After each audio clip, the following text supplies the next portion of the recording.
আসসালামু আলাইকুম প্রিয় খামারিরা, আপনারা দেখছেন খামার বাড়ি সাতক্ষীরা ইউটিউব চ্যানেল। তো প্রতিদিনের মতো আজকে আমি আপনাদের মাঝে হাজির হয়ে গেলাম সকল বাচ্চার পাইকারি আপডেট নিয়ে। আজ 10 জুলাই 2025। তো চলুন জেনে নেওয়া যাক আজকে কোন বাচ্চার দাম কি চলতেছে। বন্ধুরা, তার আগে একটা কথা জানিয়ে রাখি, আমাদের চ্যানেলে এরকম প্রতিনিয়ত বাচ্চার আপডেট এবং রেডি মুরগির দাম দেওয়া হয়ে থাকে।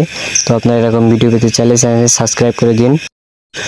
আজকে ককের বাচ্চা বিক্রি হচ্ছে 7 থেকে 10 টাকা, মিশরীয় ফার্মি 30 টাকা, কালার বার্ড 35 থেকে 40 টাকা, টাইগার 38 টাকা, লেয়ার 40 থেকে 45 টাকা, হাঁসের বাচ্চা 37 টাকা, দেশি মুরগির বাচ্চা 35 টাকা, সোনালী অরিজিনাল 26 থেকে 27 টাকা, সোনালী ক্লাসিকটা 28 টাকা। তো খামারি বন্ধুরা, বিগত কিছুদিনের তুলনায় কিন্তু আজকে ব্রয়লারের রেটটা অনেক বেশি। তো আপনারা ব্রয়লারটা তোলার আগে ভাবনা চিন্তা করে তুলবেন। আজকে ব্রয়লারের বাচ্চা বিক্রি হচ্ছে 25 থেকে 30 টাকার ভিতরে। খামারি বন্ধুরা, আমি সবসময় যে কথাটা বলে থাকি যে এলাকা ভেদে দাম কম বেশি হতে পারে। তো এই ছিল আজকে বাচ্চার নতুন আপডেট। ভিডিওটা ভালো লাগলে অবশ্যই একটি লাইক দিবেন এবং চ্যানেলটি সাবস্ক্রাইব করে দিবেন। তো আজকের মতো এখানেই বিদায় নিচ্ছি। সবাই ভালো থাকবেন, সুস্থ থাকবেন। আল্লাহ হাফেজ।